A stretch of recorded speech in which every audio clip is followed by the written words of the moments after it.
Bonjour ljudi, da li ste ikada probali uzbekistansku hranu? To je ukusna i autentična kuhinja sa mnogim specialitetima. Danas ću vam pričati o mom kulinarskom iskustvu u restoranu Uzbechka u Beogradu u naselju Kanarevo Brdo.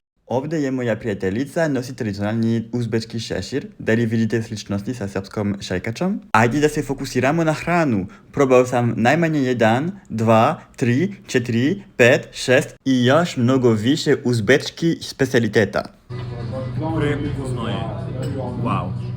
Moj omiljeni bio je manti, vrsta knedli punjeni meso. Meso je ukusno u svakom jeru, kao na primjer u plovu, jeru od pirinča, povrća i mesa.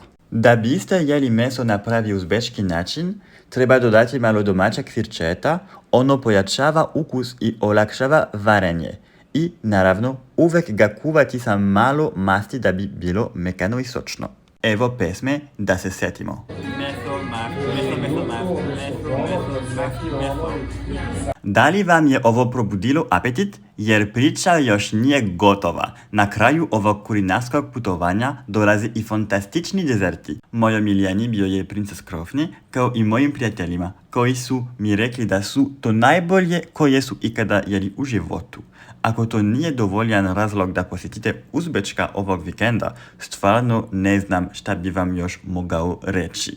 Poslušajte šta moji srpski prijatelji imaju da kažu. Šta misliš o uzbečkom restoranu? Mislim da je ova hrana nešto najbolje što sam probao u poslednje vreme, definitivno preporuka 10 od 10. Već smo pojeli krofnu i sve, ali ova princess krofna menja život. Ne, ja se ne znam, ovo je možda najbolja princess krofna u gradu. Bolje nego kod bakije. To je nešto vrlo ozbiljno. Da. Čovjek plače, Ja plačem.